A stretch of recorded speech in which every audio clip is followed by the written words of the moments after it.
nature. Search for UFOs in the sky. Mysteries to unfold. Seeking answers to questions. This reggae world. John P's Adventures Channel. Where good vibes abound. Positive harmony in nature. Your reggae sound.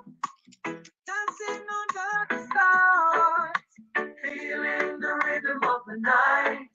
Come join the adventure. Feel the reggae light.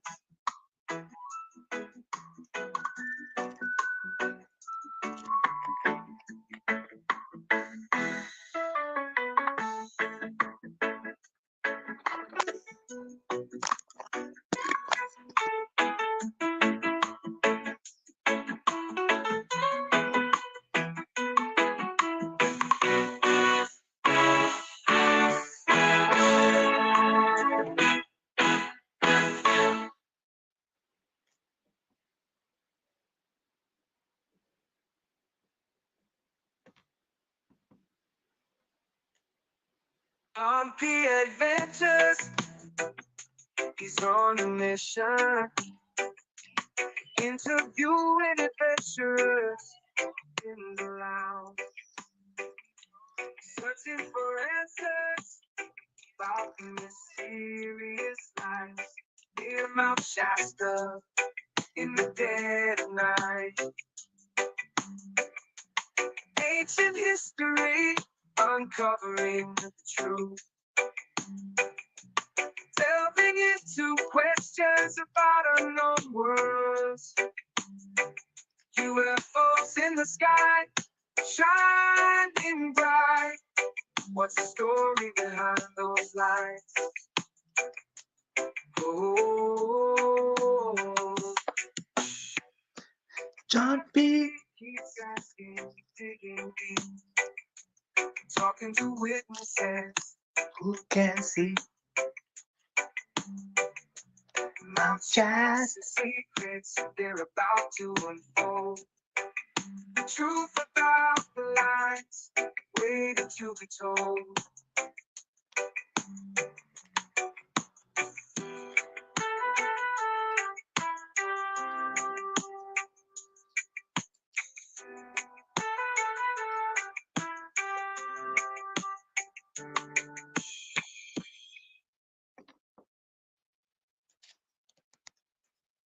Be adventures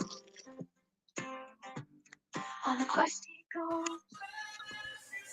interviewing a firefly. What's up?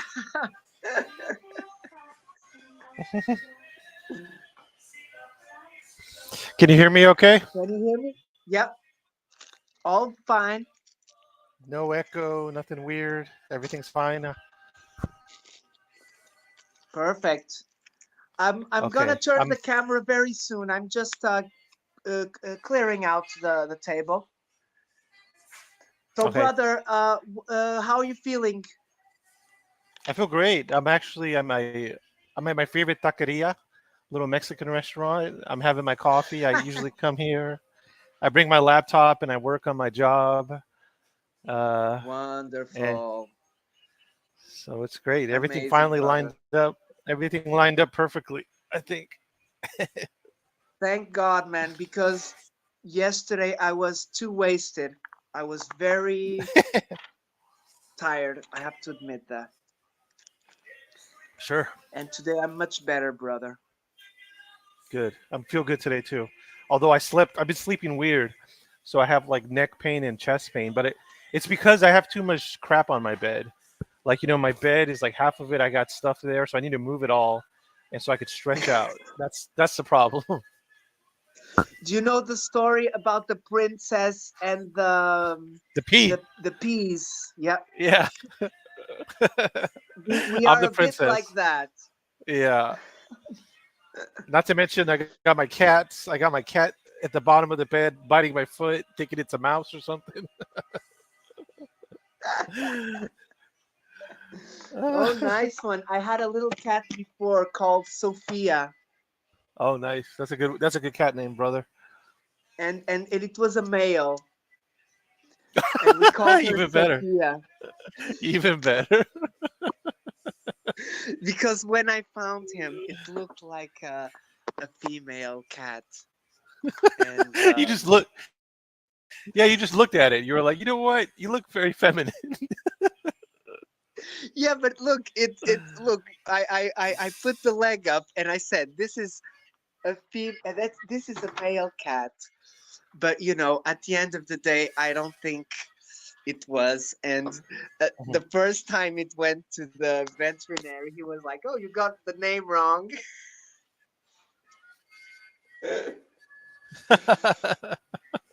So it was funny, brother. Either way, do you think we could start? I can make you some questions. Yeah. Yeah, sounds good. It looks like we're live right now. I thought we started already. Hmm. Yes, I was just breaking the ice a little bit. Okay. Yeah, no, Get that's us fine. talking a little bit. So let me just start with saying hello to everybody. So hello everyone, to who is here and who is gonna arrive soon. We say hello. This is my friend, biologist. Sorry, let me get your name right. Wild Trees Biologist. And I know you're from America, but you're from where you from originally? Can you tell us a little bit about you? Yeah, yeah. My background is well, my parents are from Mexico, but I was born here in America, in Oklahoma, and I grew up mostly in Texas, and that's where I live now in Texas. I'm in a really small town right now. I just recently moved here in February, but it's really close to a state park, a really large park with a lake. I go swimming in the lake. There's a lot of bald eagles, large eagles, vultures, Oh, um, beautiful. lots of wildlife. So I'm having fun. I go out to the park almost every day. I got a yearly pass. Usually it's $5 American to go to the park, but my mother got me a gift. She got me a pass for a year, so I could just go out there whenever the pass just lets you go in, and it's like 5 minutes. Wow. So you Yeah, pay to go to the reserve? yeah. Normally you No. pay. It's a tourist thing, so normally you pay. You could go camping there. They have camping sites with water, electricity Oh, hookups. nice one. There's fishing. There's trails. There's horse trails. But yeah, but I got the yearly pass. So Beautiful. with the yearly pass, you just pay once, and you go unlimited for 12 months, and that's what I've been doing. So it's like 5 minutes driving distance there, and I walk there sometimes. If I walk, it is longer. It's like 40 minutes, but driving is like 5 minutes. But I walk there sometimes just for fun. Beautiful, brother. And you're a biologist, right? Yeah, yeah. So Tell my us a little background, bit about your background. yeah, my background is I went to college here in Texas, and I got a degree in biology, which is the study of life. And when I Beautiful. was in college, and if there's any sound, I apologize. There's we are in the taqueria, so people are coming in and No out. worries, no worries. I like it. It's like a lounge. Yeah, yeah, no, it's really relaxed here. I'm probably making the most noise out of everybody because I got my headphones on. So to me, I don't sound loud, or I'm probably yelling. And I got my coffee with me too. But no, okay, so yeah, I studied biology, which is the study of life, basically. Everything that's alive, which is a lot of things: plants, fungus, bacteria, animals, Insects. insects. Yeah. So then I got that degree. It's a 4-year degree. But while I was there, I worked in a laboratory at the university, and it was an insect lab. Actually, it was a husband and wife. I got really lucky because it was his husband and wife team of scientists, and the thing is, they had just started their career. Okay, that's when you want to Nice. meet. You want to meet people when they're just starting their career, before they blow up big, right? Because right now it's been several years, and these guys are huge scientists. If I were to approach them now for the first time, they probably wouldn't give me the time of day, you know. But because I approached them, when they were just starting off, brand new, straight out of their PhD program. They were hands on with Wonderful. me. We went on field trips, and I worked in their lab. They got a big grant, a big research project to go in the wilderness in this paranormal hotspot called the Big Thicket. And their project was to collect water insects, and also the husband was an entomologist, so he studied insects, and the wife was a parasitologist, so she studied parasites. So they got a huge project to go in the woods and study insects, and then study the parasites that lived inside the gut of the insects. And I started working actually Wow. I started working with the wife first, which is a parasitologist, and I just I could not get the hang of it. It's very Imagine how delicate you have to be to open up a tiny insect, pull out its guts, and then look at something that's living inside of its guts. It's super hard to do. So I Wow, never it got the. is. It's very hard. I never got the hang of it. But then one day they were so cool. I just switched. I crossed the hall, and I went to the her husband lab, and I had much better luck with insects. They're a lot easier. They're still small. The smallest insect I dealt with was like probably like 3 millimeters long. So you could probably fit two of Wow. them on your pinky nail. If you look at the nail of your pinky, Yeah. you could probably fit two of those in there. But that's still bigger than a parasite that lives inside the gut of that insect. Mm. So I did really fun. I Wow, really man. liked that area. We collected a lot. I started going there a lot, and then I found one group of insect that I really liked a lot, and I started studying it exclusively. I was encouraged to study it, and I ended up publishing a research paper about it, about my discoveries. It was about their behavior. They're a very interesting insect. I believe this type of insect is called a whirligig beetle. It's this common name. They live all over the world, so I'm sure you have them in Portugal. I'm almost 100% sure you have them in Portugal. But the scientific name is Gyrinidae, the family Gyrinidae, Jerry and Dave. and they live on the Wonderful. top. They live on the top of water, and they swim around in circles. They live in big groups, and I'm convinced they have a language. I believe they communicate using physical water waves, because other Like insects spraying communicate. water? No, so they have a organ called the Johnston's organ at the base of their antenna, and that organ is capable of detecting very tiny water waves. Okay, and Okay. then their body is made specifically to make intricate water waves. So it's like their body is the pen, which they make the language. They make a certain wave, and their organ in their antenna is the ear that listens. So, for example, if I was walking in the pond and I was walking toward a big group of hundreds of these beetles, one of the beetles Yep. would see me first, and he would make a specific zigzag wave. All of a sudden, right now, another beetle would also the other beetle would not see me, but he would see the zigzag wave and he would start making a zigzag. Pretty soon, all the beetles were making a zigzag wave. To me, they're communicating there's a predator coming, and I believe they probably Oh. communicate other things. That's the most basic thing they communicate is danger, but I'm pretty sure they communicate other things. They're probably like, hey, I want a mate, or hey, I'm hungry, or hey, let's leave, or can I borrow $5? All kinds of stuff, probably. Wow, very interesting, brother. So that Game was pro. your final thesis, right? You're talking when you investigated those little Well, the it's funny guts. because That like was I your didn't, final thesis. you know, I mean, kind of like the thing is, I was, you weren't required to work in a laboratory. You weren't required to do a thesis, but I mean, it was my job, and I just did it anyway. So, Wonderful, so yeah, and so it's good it was to kind of have like a those large. contacts.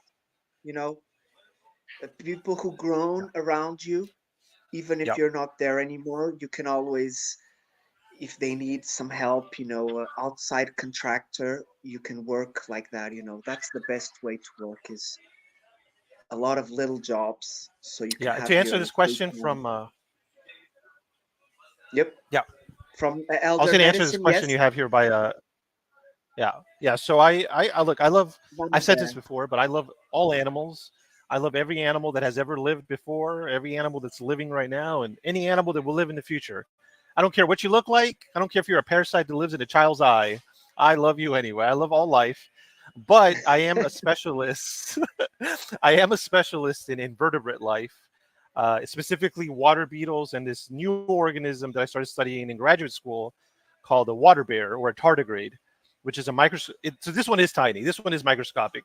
It's, you know what? It's Microscopic. still not as small. This one is smaller. It's a microscopic water bear, but it is still not as small as the gregarin, which is the parasite that lives inside the gut of insects. So I can't go that small. I still Okay. can't do it, but I did go smaller, which is a tardigrade. A tardigrade, I would say, they say they're microscopic, but I've done a lot of traveling in the United States for my research, and I went to Montana one time to this place called Flathead Lake, and this research station called Flathead Lake Research Station for Biology. And I collected some Nice. water bears there. And when I looked at the water bears, they were red, and I could actually see them with my naked eye. So they were not microscopic. Like I couldn't make out any features, but because they were red, like just looking at the slide I put them on, I could be like, there it is right there. And it was probably the Okay. size of a it was probably the size of a period in a book. You're reading a book and you see the period Yeah. at the end of a sentence. That's about how big it looked to me. But that's probably the It's like largest water bear. like a flea size. Probably a little bit smaller than a flea, maybe half Yeah. the size of a flea. Yeah, but still visible. Yeah, interesting. Brother, I want to hear that story here. Which one, brother? I got so many. The video, the cell phone call. Oh, I'm okay. very Yes. interested in that. Yeah, I've But thought a lot we about don't it. have to go for that one yet. We can go for We can another do it one if now. you want. We can do Yep. it now because it relates to. Okay, so I got lucky Tell us because about the story about that call that you yeah. received. So I got lucky because I took advantage of my that experience I had as an undergraduate doing research. Fully took advantage of it. So I was applying to all these wonderful opportunities. There's this organization called the Ecological Society of North America. It's called ESA, and it's basically a really old organization that supports ecology. Ecology is a branch of biology. The definition of ecology is like the combination of everything living and non-living together. So you're not just looking at a water.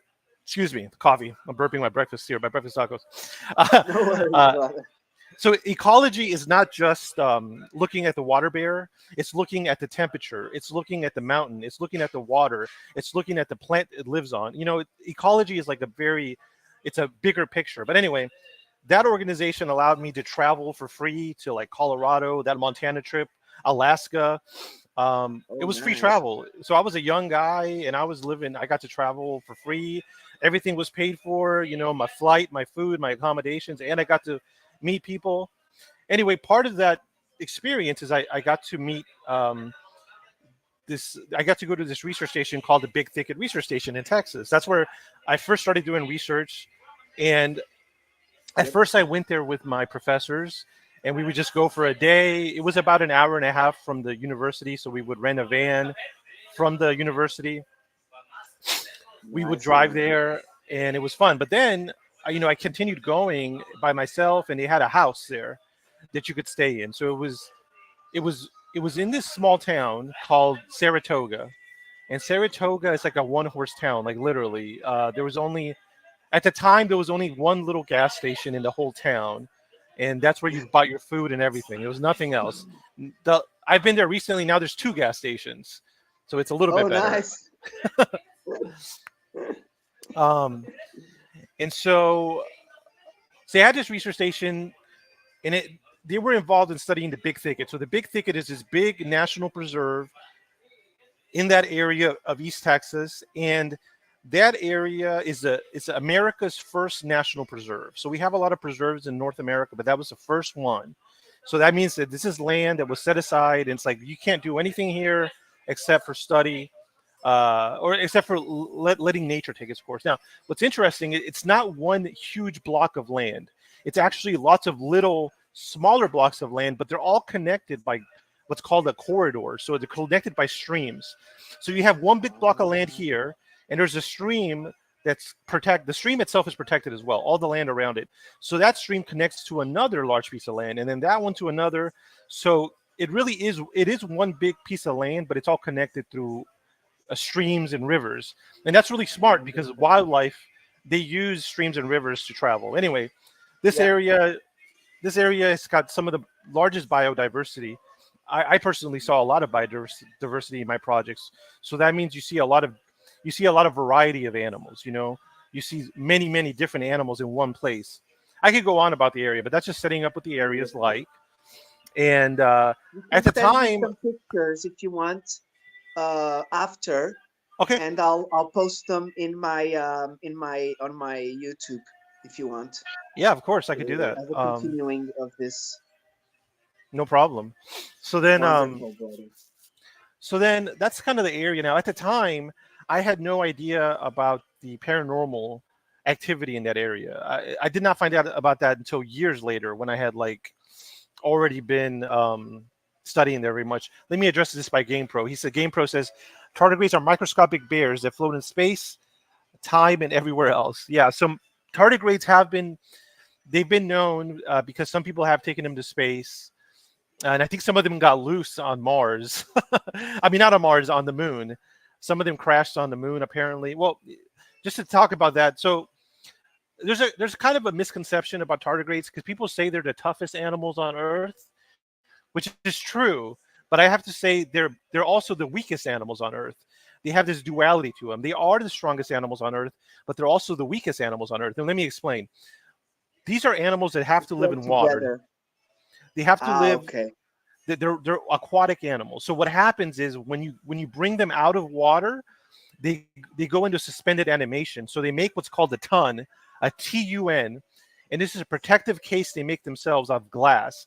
Now, when they're in the suspended animation in the ton, they could last for years and years and years. That is when they are, the toughest animals. That's when they survive pressure, Okay. temperature, the vacuum of space, all these things. But when you surround that ton with water and they wake up, they're just like little gummy bears. They're the most vulnerable thing on the planet. So when they're awake and they're moving around, you could kill them easily. I mean, there's nothing. There's literally the weakest thing. But when they dry up and they're in their suspended animation, they're basically asleep, like in Aliens. A lot of science fiction movies shows the humans going in these pods, and they Yep. kind of like they stop. That they literally do that. They have that biological Hibernation, technology. kind of. They do. They have that. Yeah. So yeah. So that's a little background on them. Okay. So yeah, that Wonderful. area. I didn't know that it was a paranormal hotspot until years later. Um, Let me tell you about some of the paranormal stuff that I have found out. Yes, exactly. Tell me a little bit what you found out. So I interviewed some people. I interviewed a woman that worked with the research station. She was a local, and she told me a very scary story that happened to her mother and her grandmother. Okay, so it didn't happen to her, but it happened to her mom and her grandmother. She said that her mother and grandmother years ago were driving around, and they saw a landed UFO on the side of the road. Wow. You just saw it, right? Now the mother was like, she was young, the mother was like, I want to get out and I want to get closer. And the grandmother was like, no, that's a bad idea. Don't do it.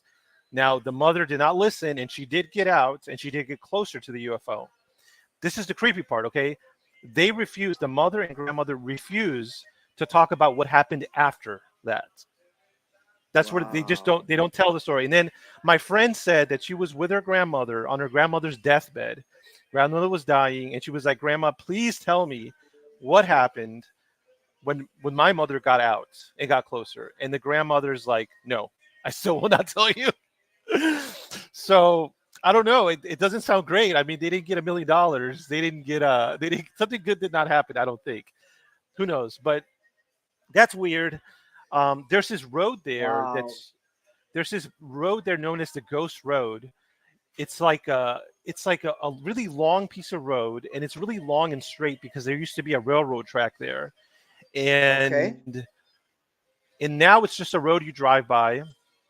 But it's got like signs. The government put out signs that say Ghost Road, and that road is known for orbs of light, like little basketball size, like little I think orbs of I've light. heard about that. It could be another one, but I've heard about like a Yeah, dirt road. it's uh maybe it is. It's a really small road. It's like I think it might be Like paved, but for it's a very carriages rural. It's a very and rural horses road. and stuff. I think I've Yeah, heard I mean you about could that. drive. Yeah, you You could could drive a drive car like a there. Like I pickup, said, right? yeah, you could drive a car there. And I've been down there. It is a creepy road, but I haven't spent enough time there to see the ghost road. So, and then the other thing is that if you go to this website called woodape.org, I think, that tracks Bigfoot sightings in the United States, you see that this area has got Oh, it's got the most Bigfoot sightings. Like this is definitely wow. a hot spot for Bigfoot. And I I've been in that website and I've read accounts of people seeing Bigfoot crossing the road, and it's a road that I've been on. It's like, oh shit, I've been on that road many times, and that is a known road for Bigfoot just crossing the road. Now, there's also a Native American reservation there, so I don't know if that's a Okay. connection between Bigfoot and Native Americans. I I recently know the started. I really like this idea that. yeah. Go ahead. Which idea?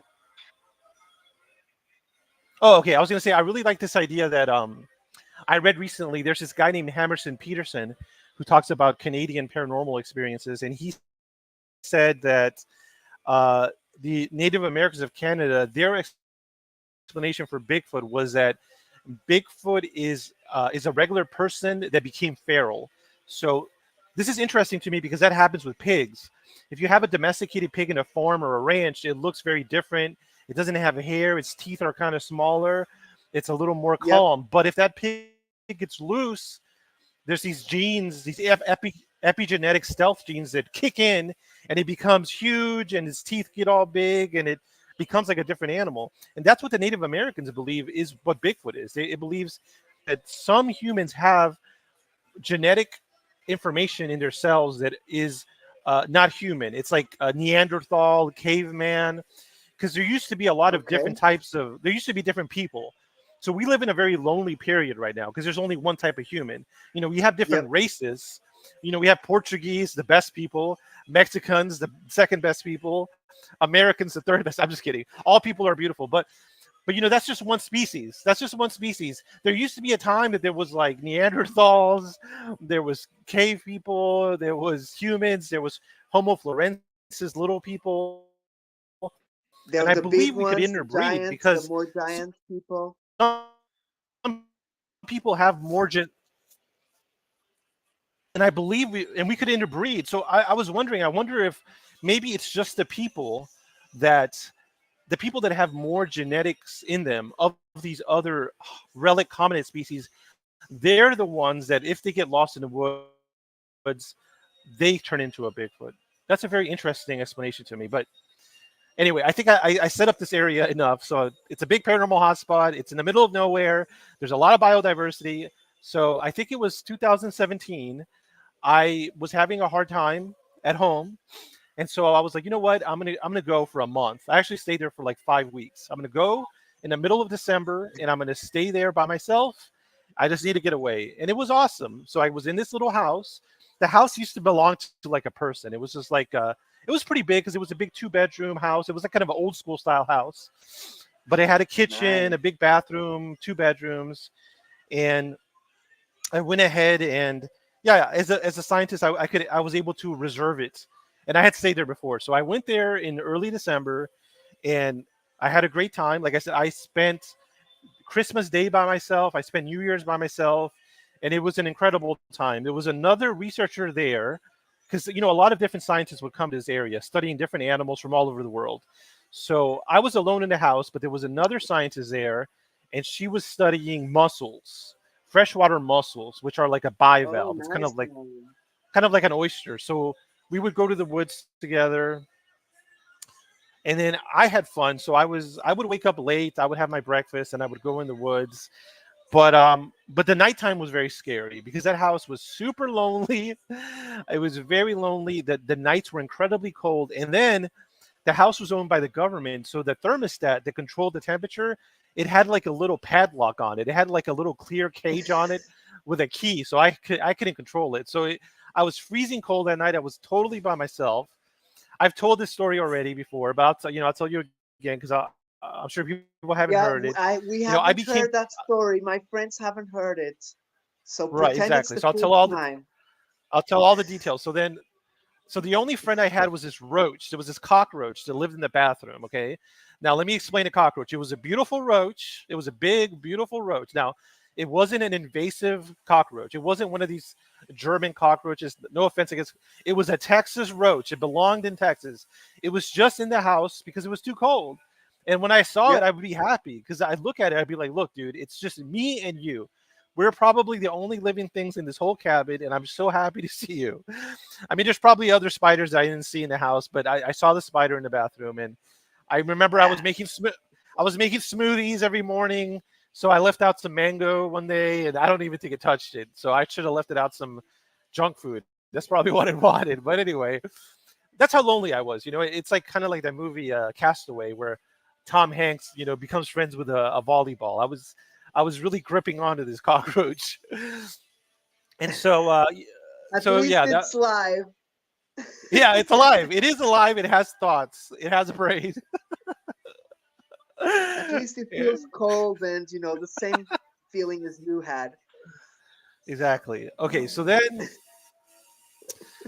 one night I was there. Had already been there a while. And like I said, I went through this cycle. I went through a cycle where during the daytime I would be happy and I was out in the middle of the wilderness with my nice camera and I was with my friend. But then every night it's the same thing. I would just be cold and terrified.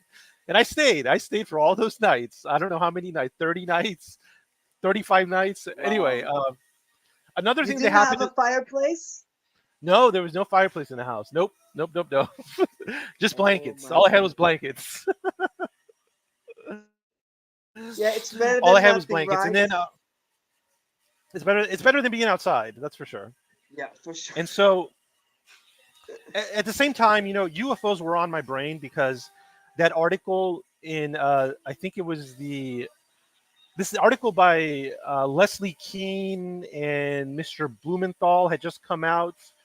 I forget what the newspaper is, but it was basically this article that came out in an American newspaper, and it revealed that there was a secret Pentagon program to study UFOs.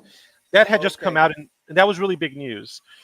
Yeah, And 2017, 17, the two stars Academy, right? exactly, it was that whole deal. Yeah, yeah, With the guy from the band, the Blink 182, yeah, Tom yeah. Blink something. one, Tom DeLonge. Yeah, that's it. So I Okay. think it was in the New York Times was the The article. big I don't want mouth to. guy. Yeah. So then that had just come out, and I remember I was looking online, and I still have the link somewhere, but this guy, he was in a town that was one town over. It wasn't very far. It was like this is a really like rural area, but pretty close in another Yeah. town called Sour Lake. This guy had seen a UFO and he recorded the video around the same exact time I was there. Uh, and also, Wow, this town is kind of close nice. to the ocean. Yeah, I have. I'll Do give you you the think you link to that could get video because that? I think it's. Yeah, you want me to share it to you now? I think I could find it right now. Let me see. If I you could can find find where it it right was. Yeah, now, yeah. I'll put it on my other cell phone and I'll show it straight away if you want. Okay, let me tell you how to find it because I think your Wi-Fi might be stronger, so I could keep telling the story. But okay, if you go to my Okay. YouTube channel, look up the video that's called "How to Prove Bigfoot is Real." That's the video I did. Bigfoot real. You can go to my playlist on my channel and look up Bigfoot playlist, or in the comments, I have the link there. And then that's the video. It should still be up. So look at my video, and I think the video is called, yeah, how to find evidence of Bigfoot or something like that. But anyway, so that guy How to posted that video. prove Bigfoot is real or getting Sasquatch addicted to smack. No, that one's a See, condensed. That one's a condensed version. You need to find a longer version. If you go to, yeah, go man, but to it my was good. It found it. That's the first one. go to my channel. Go to my Okay, so playlist. I'll share it afterwards. I'll Okay. share it afterwards. Is the best maybe, okay? So I'll get this one here and I'll share it after the show. We'll get that link sorted after the show, okay? So yeah. So Either way, then this is just an introduction to your story because at the time you found he wasn't your friend. He was just some guy that you found on the internet that caught that UFO, right? yeah, he caught that UFO. He posted it, and it was at the same area. I was there. I remember I messaged him, and I was like, "Can I interview you?" and we just couldn't get it to work because it was like Christmas time. It was like literally holiday time, so we were too busy. But I really wanted to just interview him, and then I was looking at the map trying to find a road where he was at. It was weird. So then, so yeah, that sets Wonderful. up the story. Okay, so this is what actually happened. So then Yep. I was in my bed, I think, and I had my cell phone, and then received a phone call, and I just picked it up. I don't remember if I looked at the phone number. I really don't remember those details, but I just remember I picked up the phone and I said hello. I was like hello, and Yep. here, let's do something right now. Okay, let's do a little experiment. Okay, okay. Why don't you pretend you called me? Okay, right now, you pretend you called Okay. me, and that you're looking for your friend, and you talk to me in Portuguese, though. Okay, you talk to me in Portuguese, not in English. Okay. Okay. So can we do that? Okay. So ring, ring, ring. Okay. Hello. Hello. Is somebody Ora, there? onde estás? Onde estás, André? Diz alguma coisa. Estou à tua procura. Okay, so basically, I'm looking for this guy, Andre. Uh. I'm sorry. And then what do I say? Yeah. And then so that's what happened. So somebody called me, and it was just like that, just like it did, right? So I didn't fully understand But what he you was said, and that's what stressed out. happened He when was that in a person called panic. me. So let's just continue. I'll continue talking. I'll say something. So I'm like, yeah, I So was in now a you're panic. No, me, not right? yet, not yet, not yet. No, this is in the beginning of the conversation. So I was normal. So then I was like, okay, I said something like, no, I'm still me. I'm still me. Let me just tell you. Let me just tell you what happened from now on. Okay. So Yep. I had you talk like that because this is what happened. When the voice called me, I at first assumed it was a wrong number, and somebody was talking to me in a foreign language. That's what I thought was happening. Right? I was like, oh, okay. And so I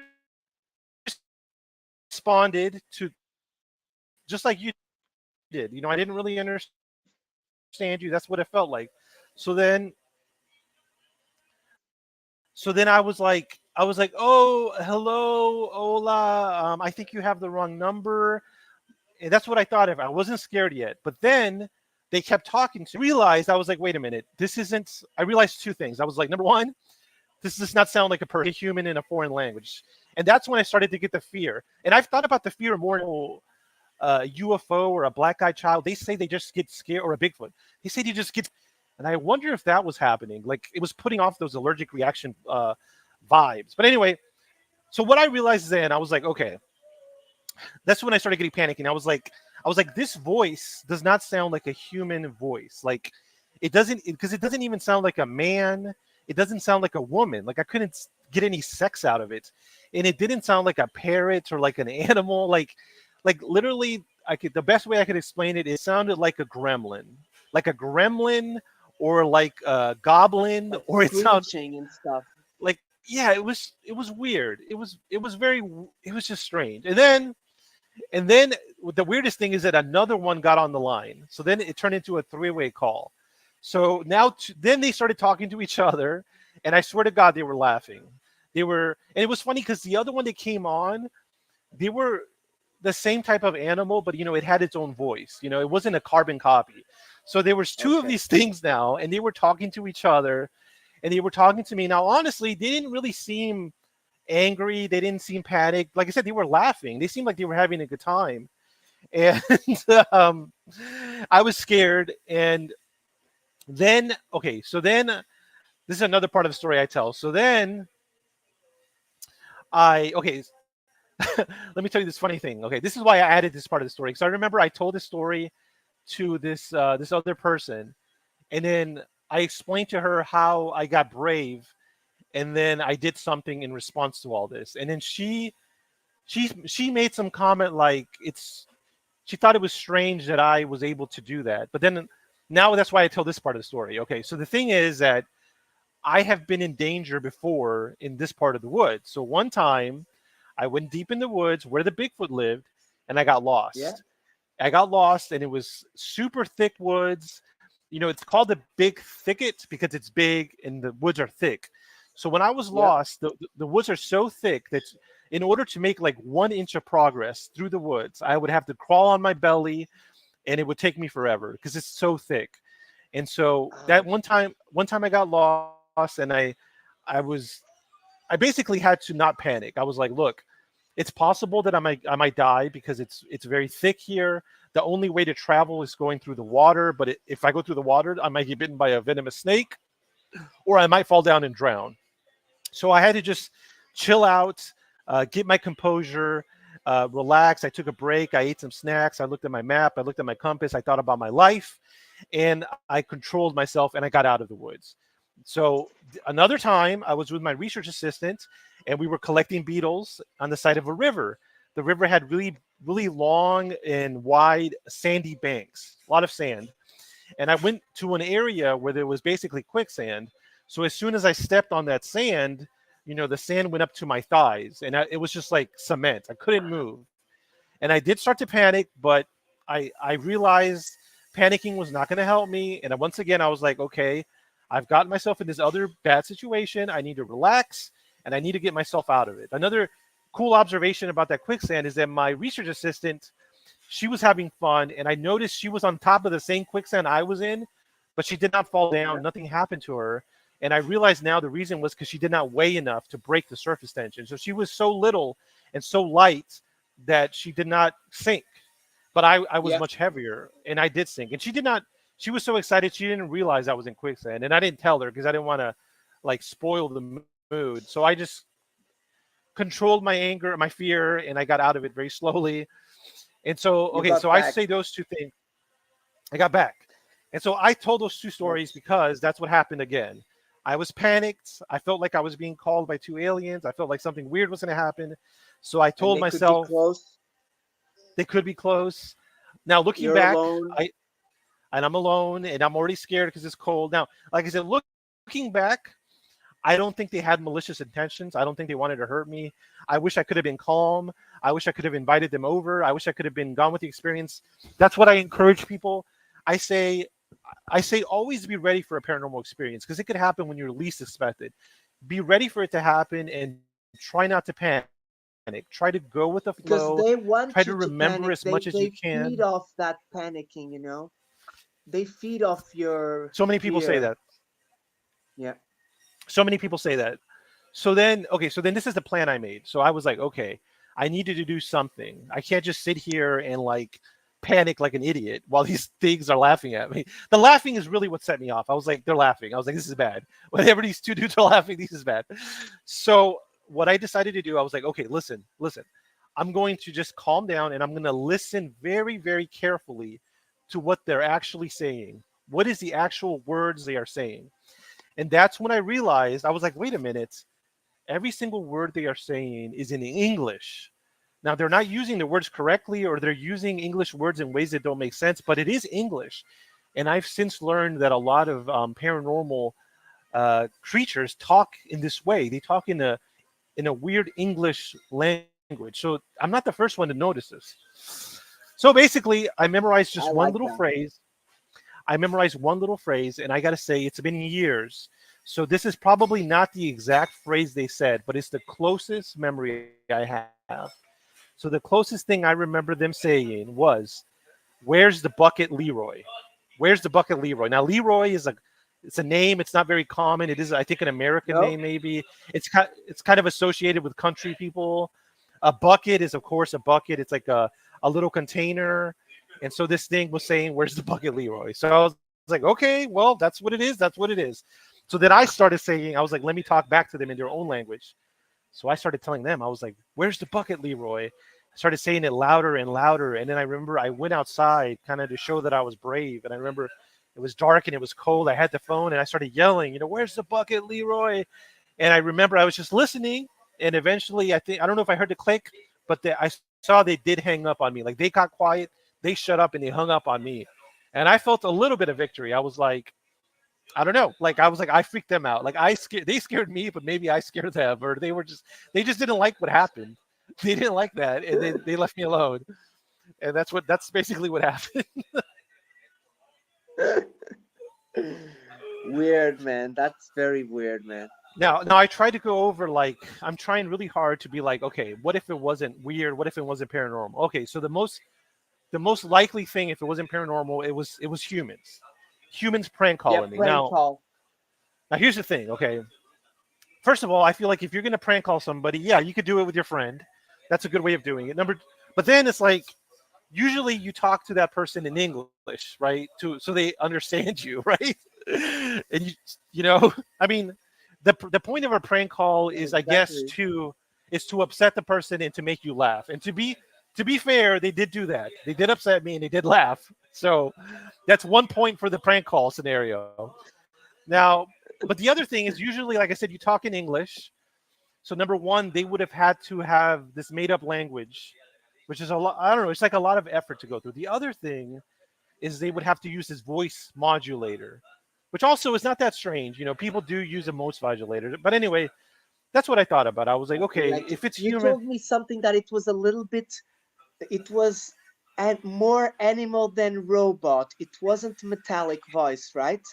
yeah, no, it wasn't metal. I definitely got the sense that these things were flesh and blood.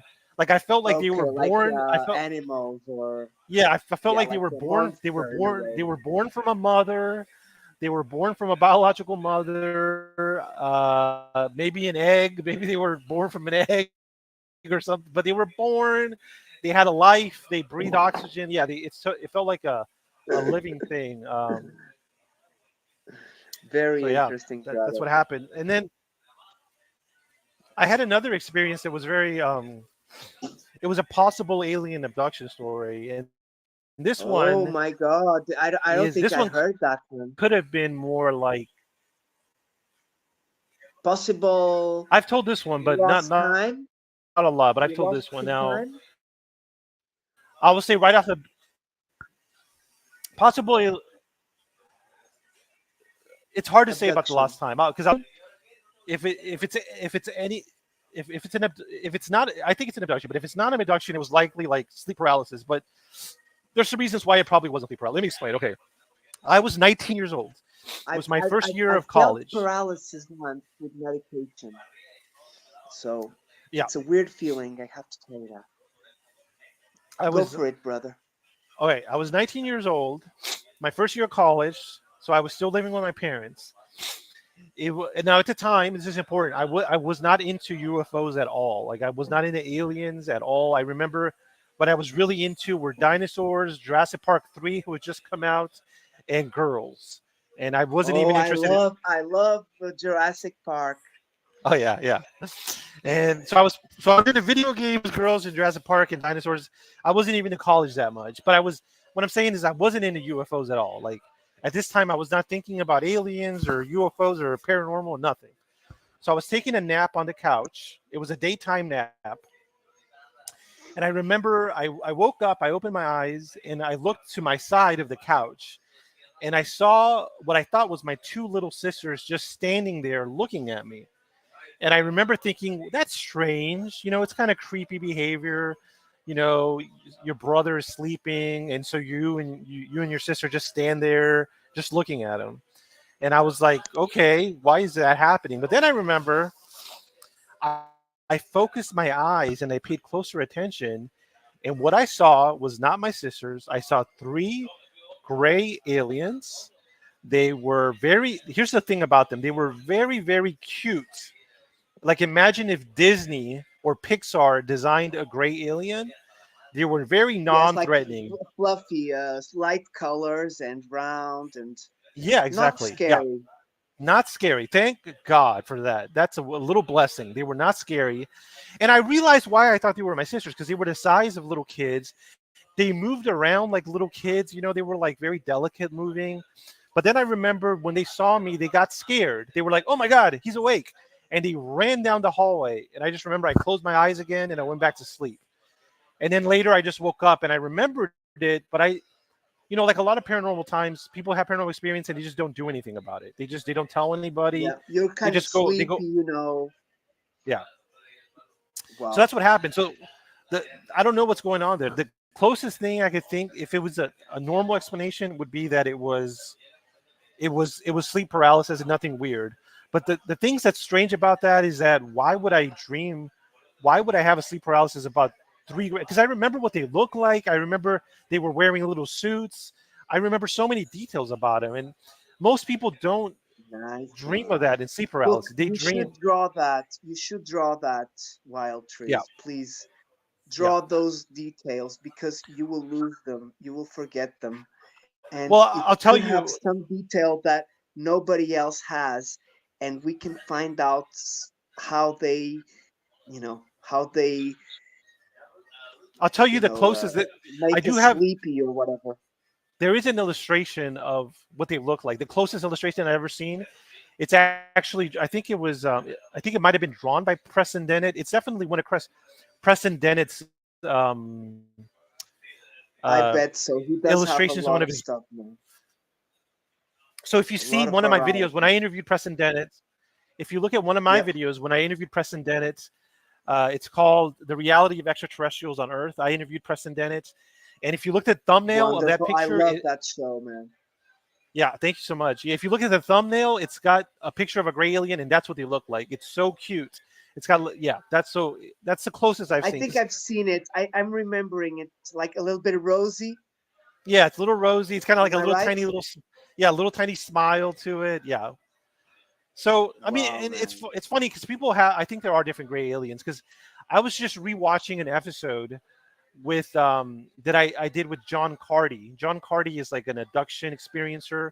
He's a Yes, guy I from know John Cardy is wreaking havoc. Wreaking Havoc. So I interviewed him, Yeah. and I was rewatching that interview, and he drew his experience was similar to mine because he was 15 years old. I was 19, but he was again in his house, and he saw the gray aliens. Now he drew a really good illustration of his alien, and it's on that episode that I did with him. It's called A Lifetime of Alien Abductions. But his is so creepy. When you look at his illustration, his looks like an insect. His straight up looks like a giant wasp head. Mantis Very Ray, different no. than the one I saw. So yeah, Yeah, yeah, those are maybe more like the a mantis or insect. insectoid, His I looks think. more. So I do believe there's different ones. I believe maybe the one I saw, or a biological drone made by something else, whereas the one John Cardy saw and illustrated, that one looked more like a straight up insect, some kind of living insect. Which a lot of people say that there's a lot of research papers coming out, and a lot of people are believing that a lot of this alien stuff is actually intelligent insects that live on Earth and have lived here forever. They're not extraterrestrial. They're not interdimensional. They're just a species of humanoid insects that live underground, and they are the ones that abduct us and do all this weird stuff. And that makes Yeah, sense. and have the technology probably to use the crystals because I do have an idea that the crystals is the power supply for the ships, Yeah, and I want to look. for the I want to. magnetic power to use the magnetism around the planet, around the world, because this seems to be like ley lines, but around the universe, kind of, Oh yeah. cosmos in a way. That's a feeling I have. And Dolly, I do like Dolly very much. When you interviewed Preston, did you have Dolly as well?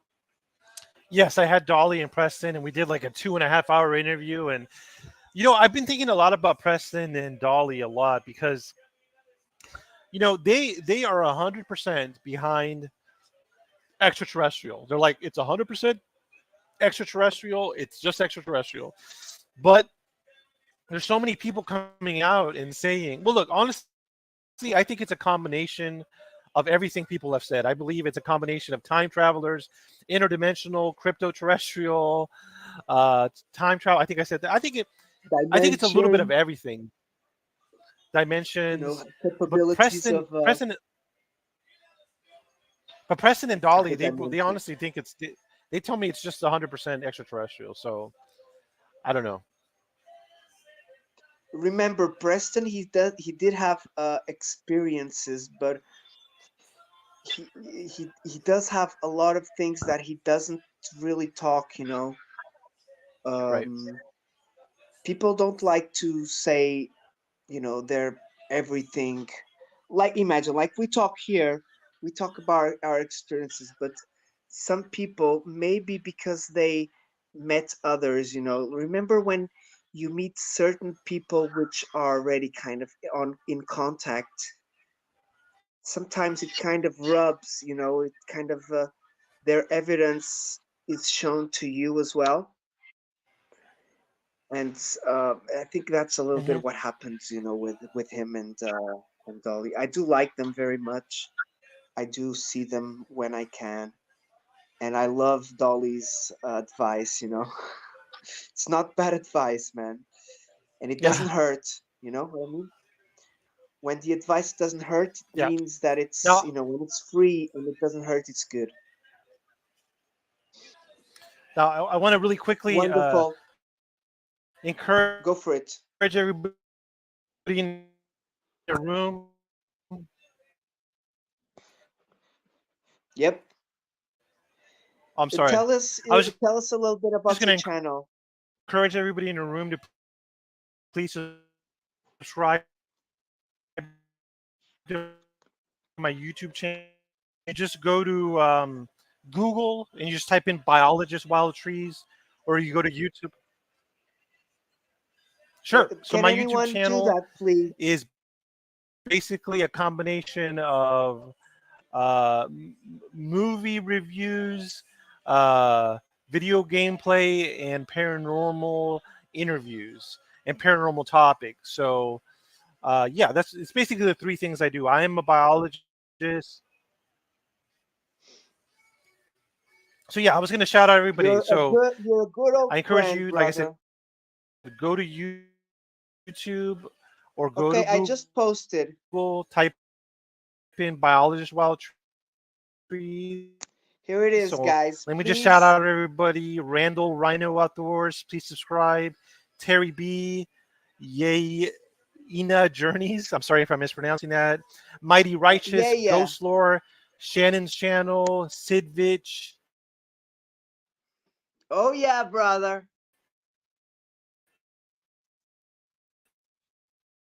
Okay, we lost you a little bit. You're back. Woo Riders DG. Who else we got here? Thank you, Dave's, Griff. Thank you for being blistering barnacle adventures. There's a lot of people in here. Super Dave, Mama Yankee Bear, Kyle, thank you for being here. Yankee Kyle, brother. Sorry I didn't say your name before. Yeah. Mighty, my brother. Big hugs. Sue, Bud Files. I love Bud Files. She's amazing and I'm great back. I'm back. family. Can you hear me? Yep. Channels, yeah, big hugs, Terry and Randall, Rhino, big hugs, brother. Wonderful. Um, you were gonna say something after we were talking about Dolly and But Preston. anyway, I just want to get that out there because I Please check my brother, biologist trees. He's gonna send me some pictures you got a lot of people in here. of the woods that we talked earlier on the show. The land connected by streams in Texas. Do you know I think it was just Matt, that, just to first encourage people to star subscribe to my channel. survivor? Do you know second star survival, Wild Trees? He's from Texas.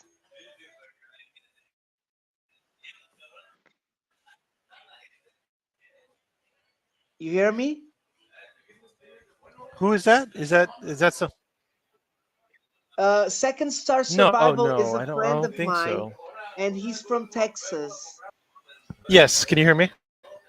Yep. Now you're back.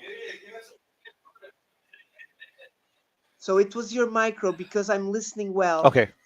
Yeah, sorry. It's just yeah.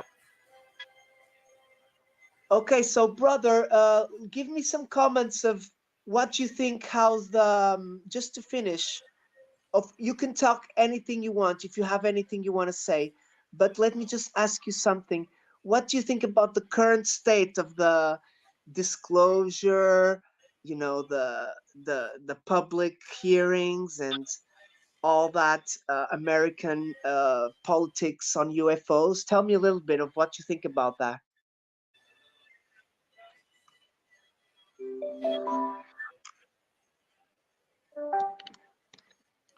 Okay, I think my friend who's a medical doctor, he made something. He told me something that made me realize that disclosure is inevitable. It will definitely can hide from the scientific method forever.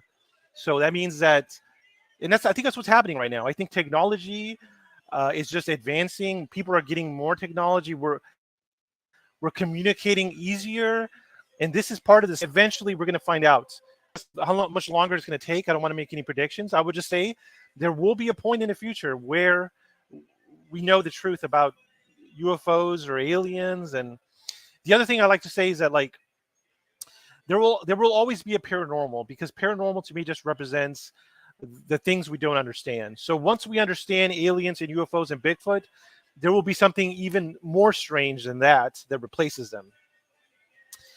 The other thing is that I think, from what I've understood, everybody can disclose to themselves individually, because it sounds like if you practice meditation, which you could take classes for meditation, you could get a book, you could go to Yeah. yoga classes. If you practice meditation, you will have a lot of health benefits, but at the same time, you will be able to communicate with these paranormal things. You could have a conversation with something paranormal. So if you want disclosure to happen and you don't want to wait for it to happen in the world, you could do it individually. You just have to dedicate yourself to meditation and yoga. And I know it's hard, but it is possible. Yep, I know And what you mean. It's yeah, kind of we could do it, but we lazy out a little bit, real life kind of takes over. exactly, Yep. exactly. I've been doing some meditation, not doing, but I've been watching a channel about it's I will send it to you. It's about his Simon. It's somebody who sent me, and he told me he's been teaching to astral travel, and um I did try it before going to bed a few times, but I've been lazing out a little bit. So I'm trying Exactly. to just learn a little bit about the culture first, and Yeah. maybe later on I'll try it again. Very interesting, brother. Um, let me see what else can we do some questions quickly? Does anyone have any questions for Wild Trees? Because maybe in about half an hour I have to go get my kids. So if there's there's a question here from Yaya. Can you read it?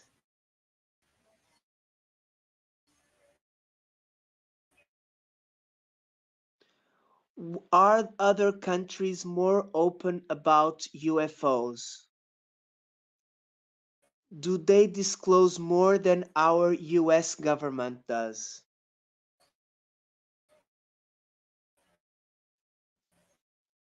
Okay, so we probably lost him, but when he comes back, I think he can read it.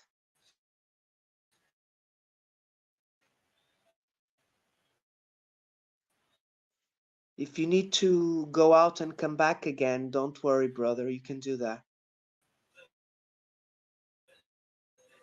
Alrighty. Okay, we got sound.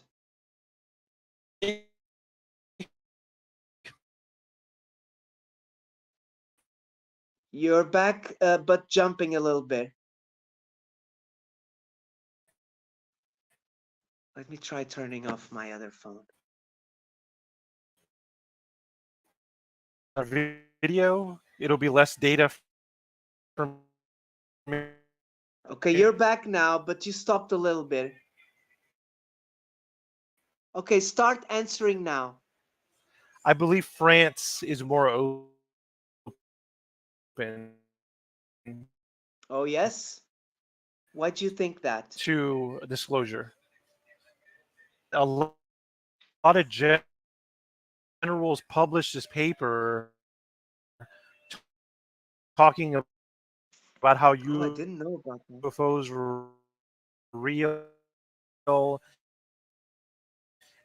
I think they don't shy away from talking about it. Yeah. So to answer the question, yes, there are other countries that are more open, and I think France is one of them. Oh, nice one. I wasn't exactly sure about France, but I understand you. They do have a lot of cases. Um, there's a woman that you might know her. She's an experiencer, um, a French woman. Oh yeah. We talked about her, I think. Dolly's not very fond of her. I don't remember her name now. I have to check it out. What's her name? Okay. I don't know, man. I do know, but I'm not remembering right now. It's just not. Um, I'm not remembering. It's. I know she went to UFO Man some months ago. Oh, is it what's that woman's name? What's her name? Yeah, I think it's that Is it woman you're thinking about. is she kind of like a thin woman Yeah, dark with a little hair. darker skin maybe? Um, I think I had a sensation she was light Okay. skinned but dark hair. Uh, it's What do you think difficult to about get. Yep. Who?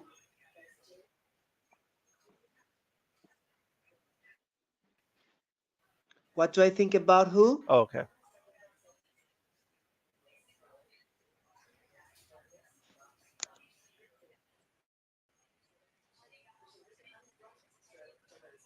Who do I think about? Oh, I was going to say the Nazca Peru mummies. Oh my god! Oh my god! I don't want to talk very much about that. Look, you could be better person because you could know some people from Peru to know about that. But if you want my honest opinion, I think The Peru's got everything. the Yeah, Nazca you've got Peru real stuff, you got mummies. the counterfeit stuff, you got the produced stuff, and you may have, you know, bits and pieces probably. And, I do know that there are small beings because, in Ireland and Scotland, you got how do you call them? Um, they have the green hat and they exist in that land. They're magical beings. So I do trust that there are smaller beings for sure. I don't know. It's weird because I do not really trust, the Mausan. It's a little bit hard to trust them. But when you see so many doctors from and scientists from Mexico and even scientists from Peru and all over South America doing the MRIs and all those tests and proving that they're not produced. It's hard to see because you see on one hand people who have photographic proof and the X-rays and stuff, and you can see that they are different sizes, and you can see that they could be produced really, but then that cement that they use, it kind of makes it look like a little cement, that looks very similar to bones. So it's difficult when stuff can be altered so easily, you know? I really don't have an opinion, really. I'm 50-50. Yep, I'm only listening to the music on your taco restaurant.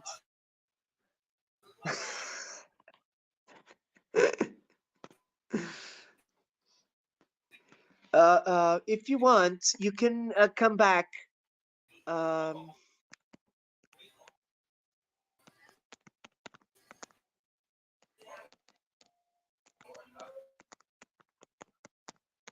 okay, let's try coming back quickly. Wonderful. Okay, so guys, I hope you enjoyed. We're gonna get Wild Trees Biologist back to for him to say goodbye. I think he's where he is. People are using maybe more. Here it is. So, my friends, please check out my brother. Okay, here it is. He's favorited. Please check him out. Wild Trees. He's been around for some time, guys. So he's been doing some beautiful interviews. He's um, he's worked with um, Bobby the Cryptid. He's a nice friend, Bobby Chisel, and I'll get you his link because I saw him yesterday. He's lucky. Where are you? Here it is. I saw Bobby, and Bobby, he's really cool, and I'm gonna post the link on the chat for you guys as well. Um, uh, uh, uh, oh, here it is. He's back. Sorry, brother. Can you hear me? Okay, you're back. Okay, I hear something.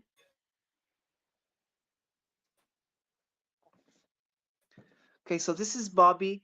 I just posted.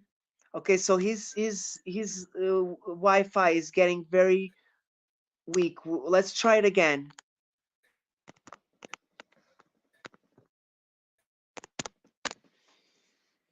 Either way, what we can do, if it doesn't work, I Can you can call you can on you Facebook and we can do FaceTime. I hear you.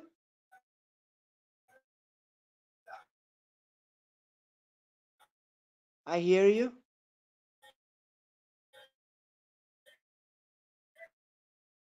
Okay, hear the music from the restaurant. I hear you laughing.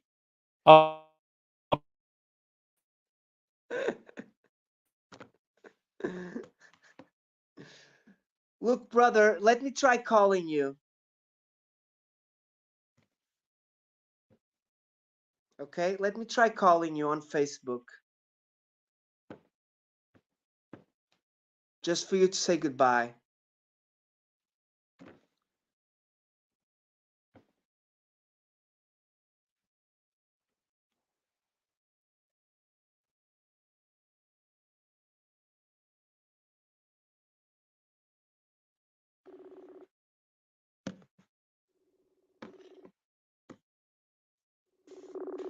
Oh, you're back. Hello, hello. Okay, brother, you're online. You're live now. Okay, Okay, I went outside, so wonderful. I We think I can have. we can end it like this if you want, so you Okay, have I better mean connection. we can keep talking. We can try it out. I'm outside now, and so I think the signal will be better. And it's not too Wonderful, hot outside. brother. So, talk. You already talked about your channel. Some last words. I just told the channel you have some great videos, and you worked with Bobby Chisel as well. Oh yeah, yeah, definitely check out Bobby Dizzle as well. Great channel. And man, I like your channel, dude. I'm impressed. There's so many people in your room, dude. You've been growing a lot. Well, when did your channel start kicking off? Do you think? When have you started posting more? Okay, so brother, this is it's when we're in YouTube and we start I had a lot of people and basically sometimes we had smaller people and bigger people and I was a little bit lucky because I added some nice persons and they had a nice group of followers and she did some shout outs to me and I don't know, in a month I was almost getting to 1K, and then it was on my birthday I was 1K. Basically, was a little bit I was a little bit lucky. I struck a little bit of gold. It's look, sometimes we just I have a lot of time. So when we start adding people, we add people with a few followers, with bigger followers, and then we have a beautiful group, man. I have some beautiful friends. I don't know if you know Susie B. Sounds familiar. Susie B. Dave's Waffle House, UFO Man. I don't know. We have a good team. Jamie Barnacles. So basically, I know people from all over the world. We have a beautiful community in England, fishing UK. Nick and Mick, they're not here today, but we got Curbside Classics. We got Jamie. We got Experimental, which is a great friend from Dave's. We got Ghost Lore, which is a beautiful friend from Lee. Lee, he does music. Yeah. Um, Lee G, and his First Floor Audio. We got Gregory Cameraman. So basically, we start finding people that are all friends of each other. Squirrels, Rhino, and so basically, when we start finding these people, beautiful people, and we become friends, and they got other followings, and then we becomes friends of friends, and that's how I've been growing, really. That's half the way I've been growing. Then the live shows, Yep. it's very important because the live shows, I get my followers, friends of your followers, and Right. and then we go to bigger channels. So you've been doing wonderful, brother. I saw your amazing interview. I got some at SOR. I do love Rob G. He's a wonderful friend, and he's a very good friend of Brown Dwarf. You know Brown Dwarf? No, I'm not familiar with Brown Dwarf. So if you go to SOR, you will find Brown Dwarf. He's a very good. He's a very good. He's got a wonderful channel. He catches orbs. Oh, nice. And he does like the Sasquatch sightings as well, and he loves hiking. So big shout out to my brother Brown Dwarf. He's not here today, but I do go to his channel. He does work. He does have a shop, a skate shop, and Oh, wow. smoke shop as well. His shop is called Sky is the Limit, and he does have a shop, a skate shop, and a smoke shop in California. So for all of my friends in California, if you do like skating or smoking, please check my. Oh, Susie B, look who we're talking about, our sweet angel. Look who's here. So I was check gonna ask Susie you B, okay? She's a wonderful supporter, and I've been talking to have her on my show, Wild Trees. Excellent. So shout Su- out to Ron Susie Ford, B. Susie B. Yeah. So Susie Let me B, ask you she's this. like my sister from America, from the desert. Oh, Yep. Go for let, it. let me ask you this. Where did you first hear me talk? Where was that at? Where did I how did I get on your radar? Look, man, I'm gonna talk about some names which I haven't talked for some while ago because you might know Richie from Goof On, right? Yeah, yes, yeah, yeah, So yeah. that may be where we met, firstly. Am I correct? Well, probably maybe Richie did a show on Black Lotus, and then you saw Richie on Black Lotus. Yes, Or you Black saw me on Black Lotus. Lotus. That's how I met you. Yeah. Okay, that's what I Bless thought. Black Okay. Lotus. I still know about him. I was here when when he went to a greater dimension, a Yeah, greater world. yeah. Rest in peace, So Damian Gray. yeah, For sure. rest in peace. And Lotus brought to us our wonderful brother, musician for with Third Phase, Yeah, the singer. yeah.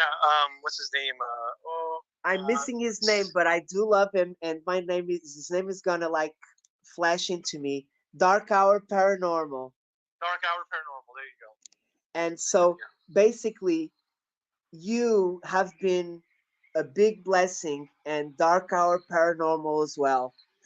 I do love my brother Michael, Yeah, Yep. yeah. Definitely, he's a good guy. He wants to And come down. We talked about it. He likes to fish. I really want him to come down this summer to visit, so we can go please swimming at the do, lake. man. Go Please fishing. do. Please do, We can man. do some. We can do some episodes too. Yeah, look, remember that Dark Hour, he's very busy. He does have his work on South America, Belize, with Jared, with Uh-huh. Jim Goodall. So he's a beautiful soul, man. And I tell you, Dark Hour, he's a huge bridge for many beautiful people such as you, Doc Skinner, Jared Murphy, Jim Goodall. So I have to admit that I've known a lot of people through Goofon, so I cannot be ungrateful to him and start bad mouthing him because he's done a lot of good. I still have a Yeah, lot of friends who go to Goofon, and I urge them to keep going there and you know keeping friends with him. I did look. I was on a ranch there. Remember? uh-huh. I don't know if you got a ranch at Goofon as well. No, no, I never. No, no, I So never I did. got a ranch, and I got it a ranch very cheaply. I just had to protect Goofon and protect the channel. So Right. so I rooted for him. Um, but remember that we met a lot of good people. I met Stephen Campion at Goofons. Actually, I knew Stephen before Goofon when I was a secure team because I started on secure team. Okay. Yep, that was my Secure number teams. one. Are they still around? Secure team because he went away for a long time, and Yep, then he came back, and then he went away. he's kind of living off his channel, I think, Okay. because a lot of people still go there. YouTube still recommends him. Yeah. So that's how I found out. I went into the UFO land through secure team, and I tell you, I was very happy. Then Third Phase was recommended after I was recommended by YouTube. It was Third Phase. Then I went to Third Phase. Then I found Rich Giordano straight away. He was talking on Third Phase, and so Third Phase is a good ramp for, to stardom in a way. But like everyone, they are movie makers. They done movies. They do know CGI, so they're very good on that. Absolutely, absolutely. So And and Rich is very entertaining. Like whenever I watch him, like I am not bored. have you been going there? Tell me if you've been going there. No, I'm just talking about classic Rich. Just the experience I've had with Rich. Okay. I'm just saying, Rich in general is a very entertaining Yeah. guy. There's some funny stories about his personality with Damien told me. I mean, I don't know. Look, Damien is a beautiful person, and Rich really liked him. Yeah. So, this is the beautiful thing of life is we have to deal with each other. That's the truth, you know? Right. It's true. It's true. Yeah. And if I ever find Rich again, I've unblocked him. I had him blocked for some years because Okay. not because of him trolling me, just because I knew he was gonna come back and he wanted to be friends again. But the truth is that when he's maintaining business with third phase of the moon, I got my heart was broken with third phase of the moon. You know what I mean? Yeah. Of Um, course. Of course. Look, I still see them around when I go to other channels. The X. There's a guy like Afghanistan guy, a Pakistani guy who's in America or Canada. His Uh name huh. is um, something X. I don't know. He's like 100K. He's like a big channel, Okay. but he does games as well. So he Gotcha. does Yeah. gamings and he does UFOs, and he's grown a lot. And so I like to go to those channels that they grew a lot and advise them on the big people, the money making Yeah. people. It's funny because I can see how it'd be tempting if you got a UFO channel. There's things you could do to obviously get attention and get a lot of views. If you're in a UFO channel, but I don't know. To me, it's more interesting just to talk about the stuff that is real. I guess Yeah. I'll just put it down. Yeah. Yeah, look, there is a lot of real videos, okay? There's a lot of real videos. Um, it's they're mingled with the other ones. They're mixed because that's what they want. They want to mix the good things with the bad things, and the good things they're blurred usually. You know what I mean? Yep. The good things they don't want them crisp, the experiencers either, because if they're crisp, you will have the military knocking on your door Right. and your phones being tapped and stuff like that, you know? Yeah, it's interesting. I thought about that a lot. I really feel like the space I want to be in the UFO community is I want to number one like educate people about like science, and I could do that by talking about UFOs. And I also want to try to help people that are having some kind of suffering or stress because of their experience. Exactly. And I I really love don't that. want to push any, and I don't want to push any buttons because honestly, I do think there's certain things you should, if you do certain things or say certain things, I think you probably will get unwanted attention from the governments. And let me just say, I love America. God bless America. I love every part of America. I will do anything for my country, USA. But yeah, so I feel like I just want to stay in that lane right there. And not a lot of people are doing that anyway. A lot of people they're not. That's not what they do. They're not concentrated on science and not concentrated on helping people. They're more into the sensational stuff. Yep. And the money. Oh, money, we Oh, need of money, course. of course, but the lying and the money associated with lying, I just it's difficult, right? There's no proof, so okay, Yeah. Jim is murphed, brother. Ghost, you're murphed. Who else? Okay, everybody's murphed here.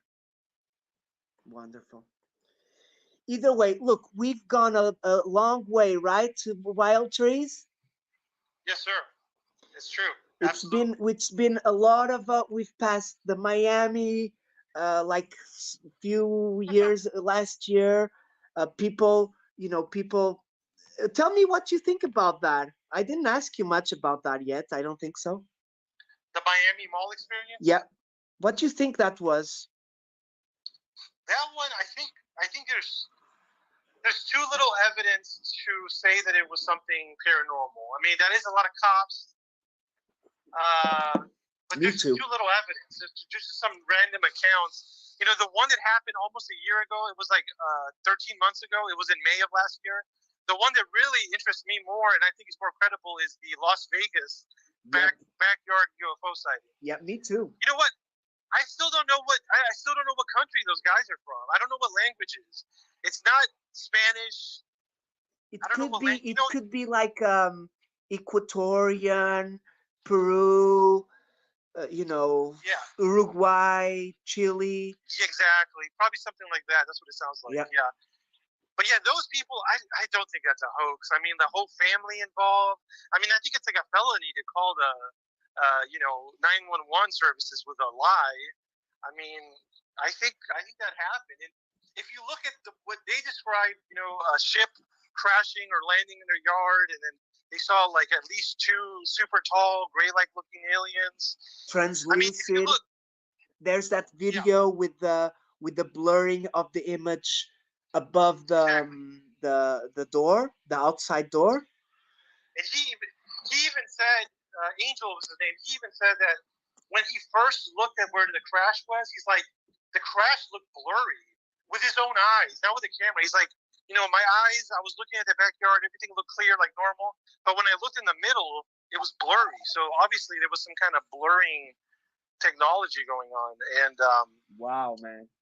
And it's funny because like a lot of people, to me, I see a lot of I see a lot of similarities with the classic cases that we know from back in the day. Like, like the Kelly Hopkinsville goblin case in Kentucky. Yes. I don't know if you remember that. Yes. Just all these little cases you grow up reading about people, and they had an interaction in their house at night with aliens, and it sounds exactly like that, except it's a modern case. It just happened a year ago. That's crazy to me.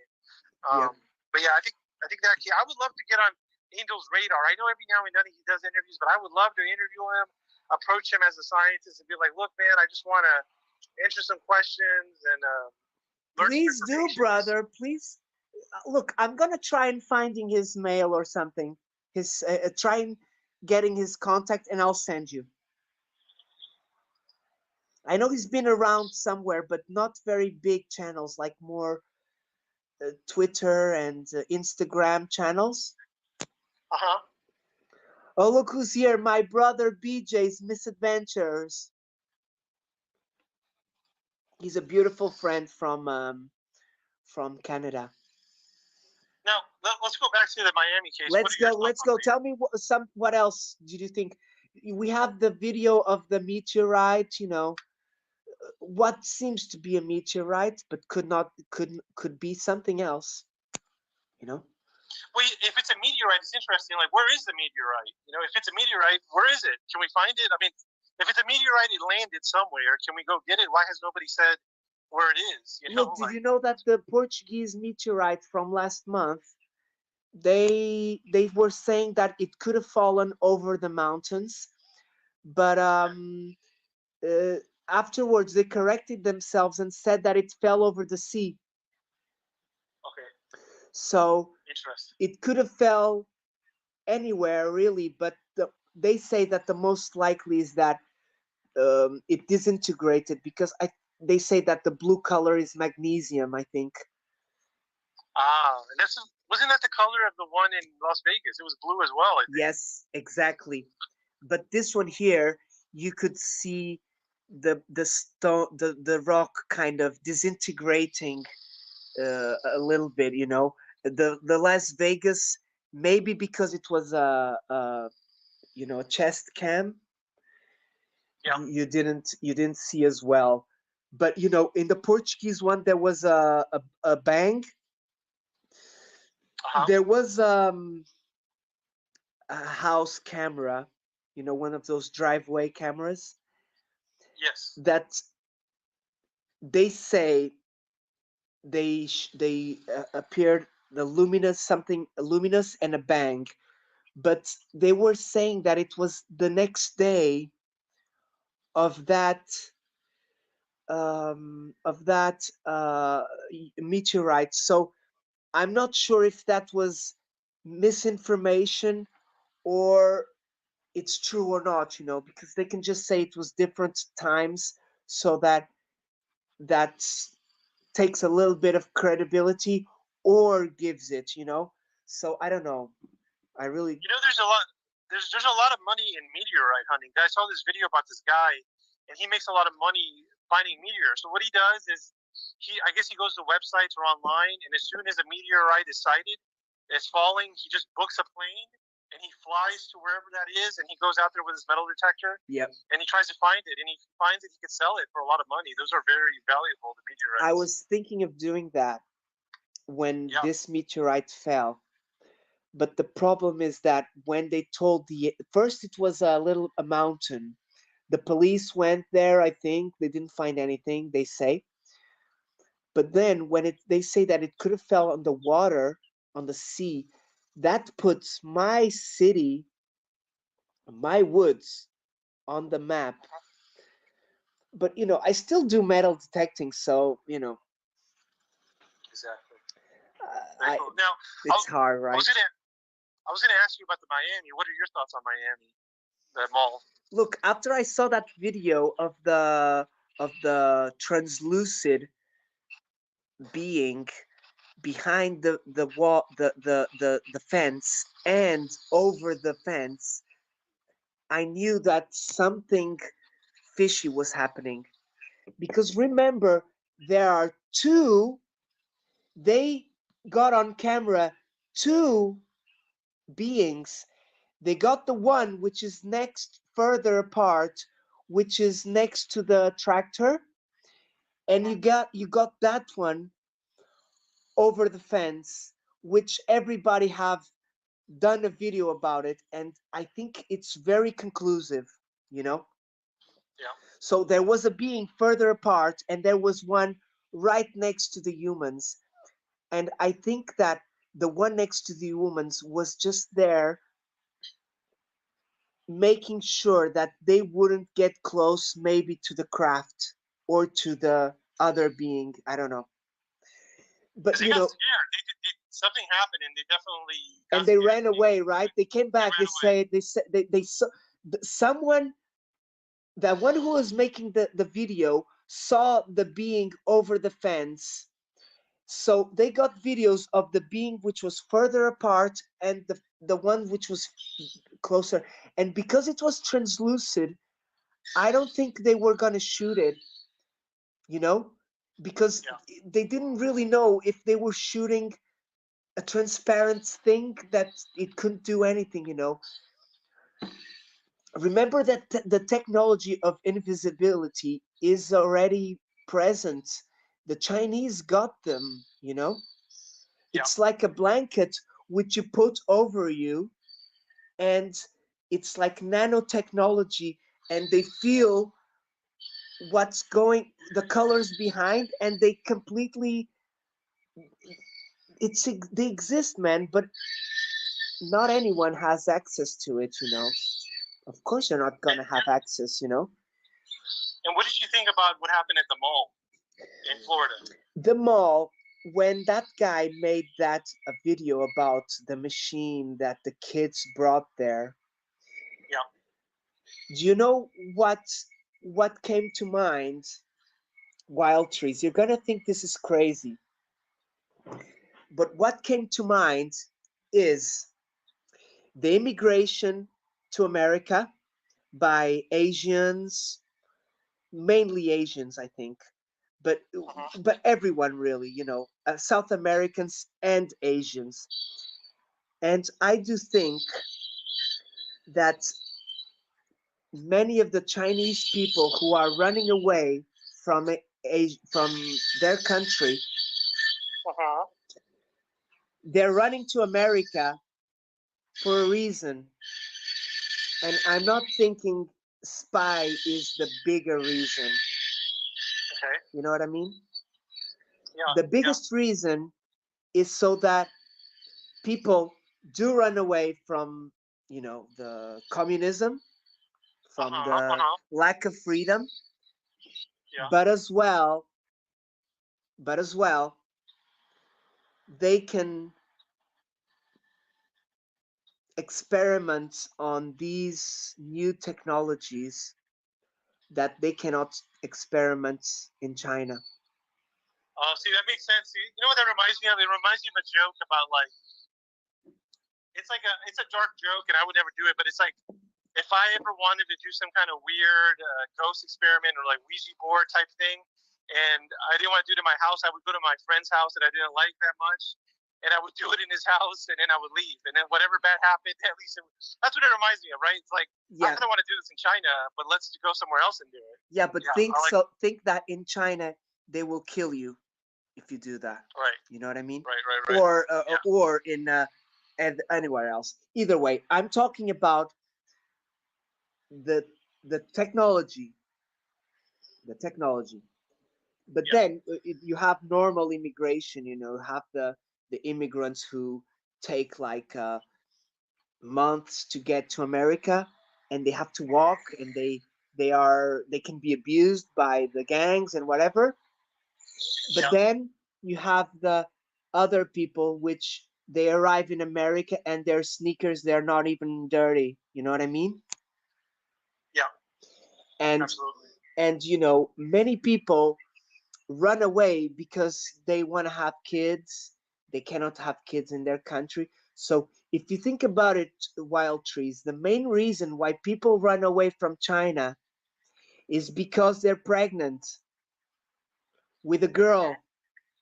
Okay. Because in China, you can have a first boy and then you can have a girl, or you can just have a girl and you cannot have another kid. You know what I mean? Yeah, gotcha, gotcha. Yep. Those are the laws. So the most people who run away will be because of of that.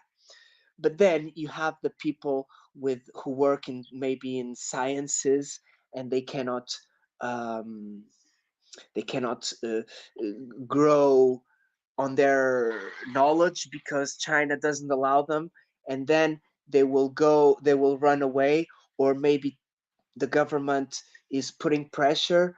But what happens now is that people who run away to China, they to America, you have a big Chinese community in America, and you're not gonna be comfortable. You know what I mean? Because Hmm. there's people looking out for each other. I saw a movie yesterday. I don't know if you know this guy. His name is called uh damn man, I forgot his name. It's basically a guy who did a cult about the UFOs. Okay. It's called Ra no, what is his name? Rael. Right. I've Have heard you of that heard of name. Rael, the Yeah. alien Yeah. prophet? Yes, I have. So this guy, I watched 3 episodes yesterday, and I knew his face from before, some cults, whatever. But then when you start seeing about this, you really he was basically a perv that wanted to sleep with the most beautiful girls around. Hmm. And his work before was he was selling some things, he was working on some other thing, and then he's got his UFO contact. And I tell you, man, he had like the angels. His angels were the girls that protected him. And these girls were no ordinary girls. These girls were like top notch, like 10 over 10. Yeah. Only 10 over 10 girls would be his angels. And if you were a white angel, you could sleep with other men, but you had to sleep with the aliens in your head, or and Okay. the prophet. So basically, he could sleep with you, but then he had the pink angels, and the pink angels, those were like authentic princesses that only slept with him, you know. Yeah. And you think about it, you think about Playboy, and it's basically the same thing, really, you know. Right. It's exactly the same thing. But in one case, he's giving a place for them to stay and things like that. In the Playboy Mansion, it's kind of the same thing, but they have to sleep with him. You know, some of them have to sleep with him, and it all goes back to instinct, sex and stuff like that. Right. So Absolutely. we have to be careful with that when we think about UFOs, because people, like everything, if you're a famous musician, of course all of the girls want to sleep with you, you know what I mean? Right. So you have to think about UFOs. You cannot really be very famous, you know what I mean? But stardom happens, and then it happens what happened with that guy from Iseti, Iseti. Yeah, it's ringing a bell a little bit. You said. James Gilliland. He's got a Was it? Is farm. he? He's got a Oh, farm. okay. It's a ranch, right? Like you said, he ranch. Yeah, exactly. That's in What in happened? in Mount Shasta, right? Yeah. Okay. Yeah. Starting to make sense now. Yeah. Did What you know happened with did him? you know that this week I interviewed a friend of mine from Mount Shasta? Oh, wow. I His did not name know that. is Adventurers Lounge. Go to my last interview, my last Wild show, and Okay. he's been catching some beautiful orbs. I've been posting them on my shorts. Check my shorts. You're going to see them recently. They're full of Mount Shasta orbs. And Nice. I told him about Iseri Ranch, and I told him that's very close to him. But, he doesn't really want to get too close to the people there because, he lives there, and, it's weird, right? So you don't want to Yeah. really, you want to respect everybody. There's a ranch nearby here. Did you know about it? Wild Trees? And no, no, in Portugal. Like near me, like a 10 minutes drive. It's Okay. nearby a friend of mine. It's like a little mountain, and my friend, he found out about them because he went to the Google Earth, and he found like a wheel, a big wheel made of rocks and stuff like that. Mm-hmm. And you can only see it on the on it through you can only see it on Google Earth. Yeah. And they do some raves there on the summer. Big Chief.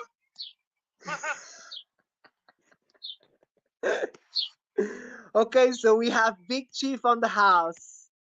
Sorry, I just love my brother Chief. That's why I shouted for him.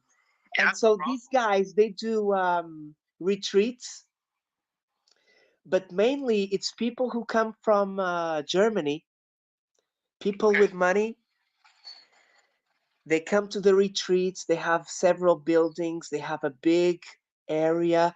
They do some, probably they do some UFO experiments, singing and stuff like that. And Yeah. I do know D's, Big Chief. You know, I do know a D's, but I'm not sure if it's her. Either way, he's been telling me that in the summer they do some raves, and he can. I told him to try and talk so that we could go there in the summer in one of those Yeah. raves to see Uh-huh. how it is. But it's too close to his house as well, and but they live with nature. They have like a water resource, like a water mine and stuff, and they earn money. you know Oh, look, these nuts. He was asking if we knew these nuts. Big Chief, my brother, good to see you. He always comes in at the end. I'm joking. So this retreat, this place that I'm talking about, they do a lot of walks, and they're kind of they live with nature. So, but they do need money, so they do the retreats and they do some occasional parties. I think they grow stuff there, Yeah. but it's a family with money already because they bought a big land, lots of land over there. They got like 2 or 3 lakes, so it's interesting place. Either way, it's I don't know if you knew as well, Wild Trees. I treated a patient like 1 month ago, Uh-huh. and at the end I talked a little bit with the lady, and the lady told me, and I said, oh, I do UFO reports. If you have anything, um if you have any UFOs, please let me know. And Yeah. at the end she says, oh yes, I'll send you some videos. And she arrived home and she sent me the videos of some orbs over my over the river where I live, the River Douro, the river Oh yeah. where I have friends who had UFO sightings. But Wild Trees, it's not only UFOs, it's metallic saucer UFOs. Wow. I have a Very. friend, a big friend, close friend, that in 2013 he saw two saucer metallic, like car sized, each of them passed Yeah. over his balcony, like 20 meters over his head, like 30 feet over his head, slowly, not doing a noise, not doing any light at night. And he only seen it because the moon was behind him, and it was a full moon. And he was like smoking a cigarette with his girlfriend at the time. Uh-huh. No, actually, they were already married. They just didn't have kids yet. Okay. And I don't know if you believe me, but I do have a feeling that their son probably came 1 year later. You know what I mean? Oh wow. Okay. Yeah. Yeah. I know what you So I'm not sure if they were conceived very close. His son was conceived very close to that sighting, you know? mean. Exactly. Yeah. Because the way he told me that they went inside and watched the movie, and he said, "Oh, and I don't want to talk to you anymore." Something like that. He didn't say that specifically, but he said something. Either way, Right. and he told me that he saw the moon glinting on the saucer, and he looked up and he said he just could see metal. Look up and you see like Yes. a metal round thing Mm-hmm. reflecting the light. He said it was, um, that like it's not dark. It's like those motorbikes that you can buy, and they have like a metallic black tone to them. They're called fusco in Portugal. Fusco. I don't know how we call that, brother. Got you. It's like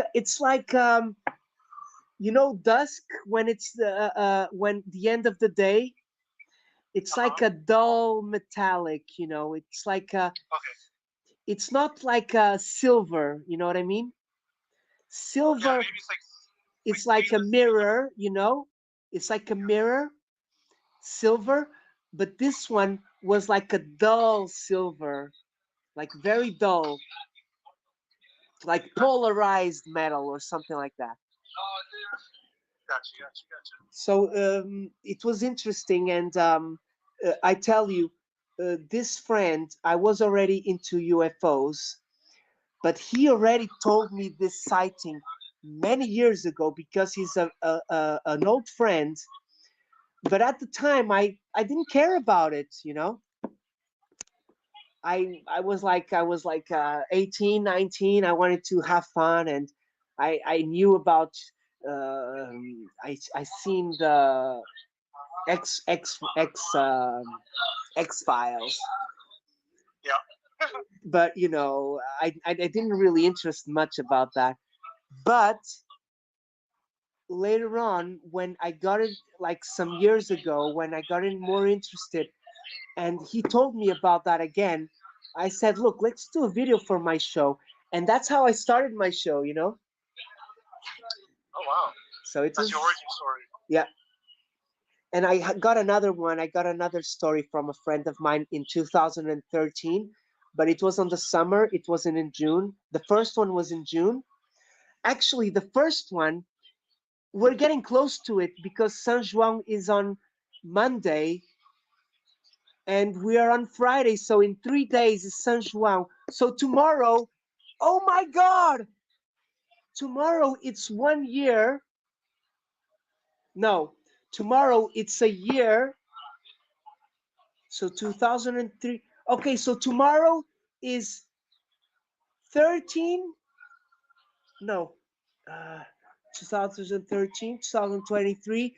11 years tomorrow, Wild Trees. Wow. Look at the synchronicity, man. I'm gonna look for UFOs tonight. I'm gonna have a live stream tonight. I'm gonna go to the woods with some friends and I'm gonna look for UFOs because I do feel that this date has something to do with that. You know, it's like a holiday, a bank holiday. It's Yes. my saint's day. It's Saint John's Day. Oh wow. Yep. So, Wild Trees, have a look, please, tomorrow. Okay, on the weekend, try looking at the sky because Okay. I do have, it's like a mathematical sign, you know, it's not like a feeling, it's like a mathematical feeling. And we may see something in my saint's day, okay? All right. I got more cases, man, but you can go to my playlist and check it out.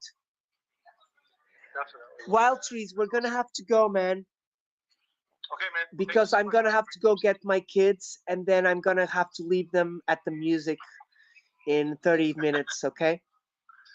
I got you, brother. I got you. Thank you so Thank much you for very much. Please, everybody, check my brother, Wild Trees Biologist.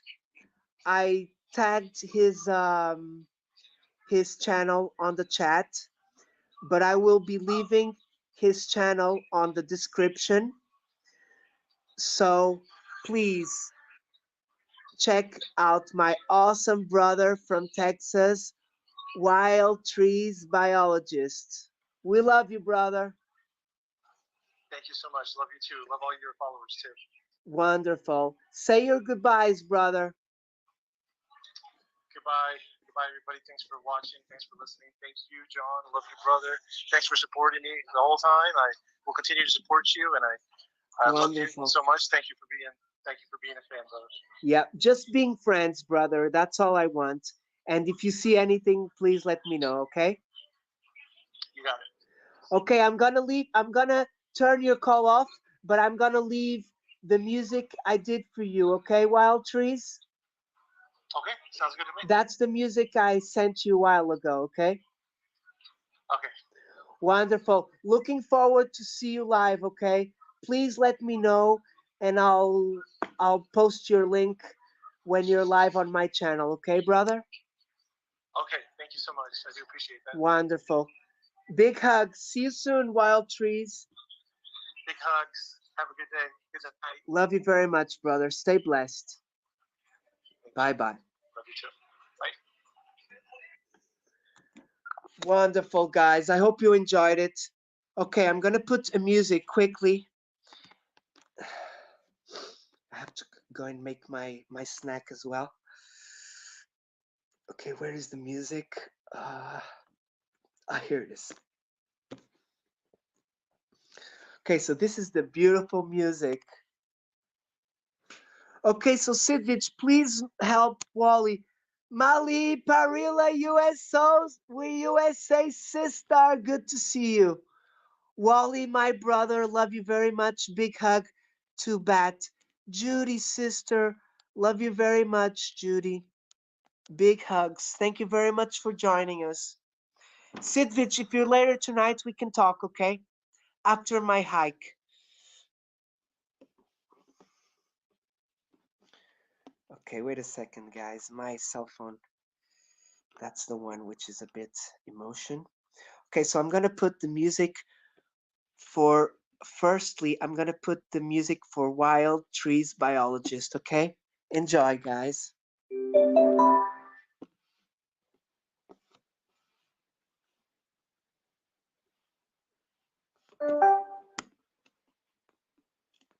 Wild trees, that's my mission.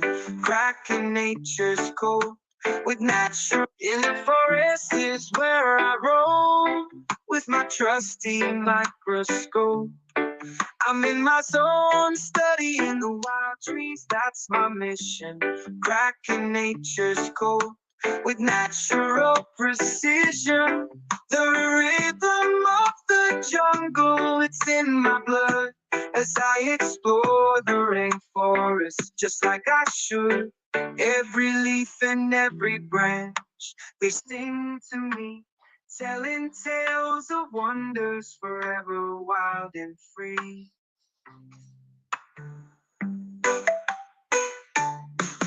I'm a warrior of the environment, can't you see? Protecting every species from the tallest to the teeth. With my dreadlocks swaying to the reggae beat. I'm the wild trees biologist, blazing through the heat.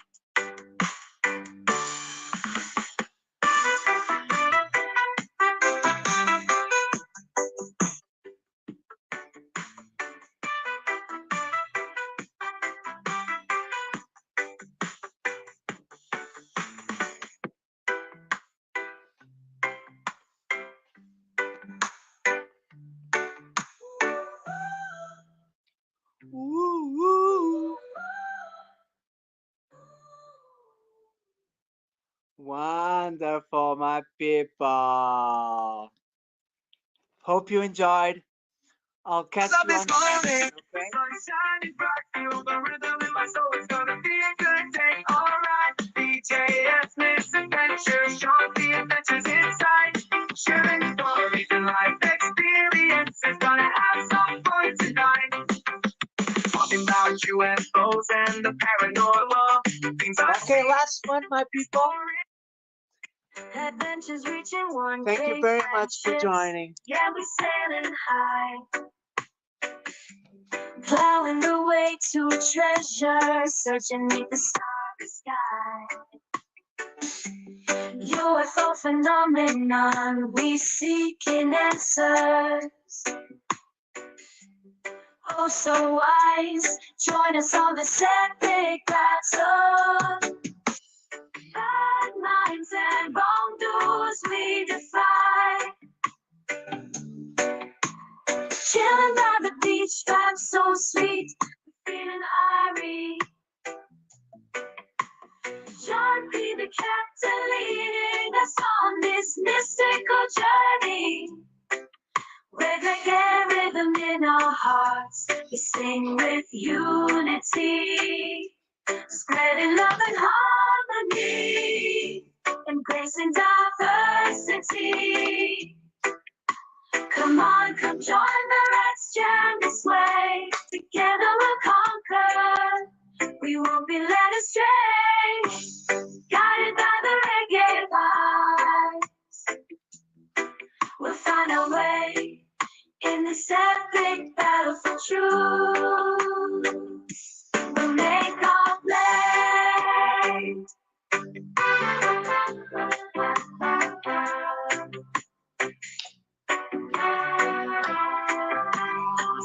See you later, my people. Love you very much.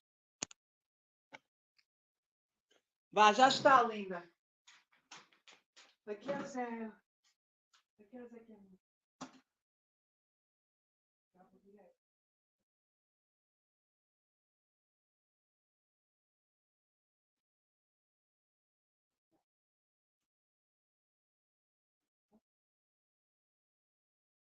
Até já, então, anjo. Ah? Sim, sim, sim, sim.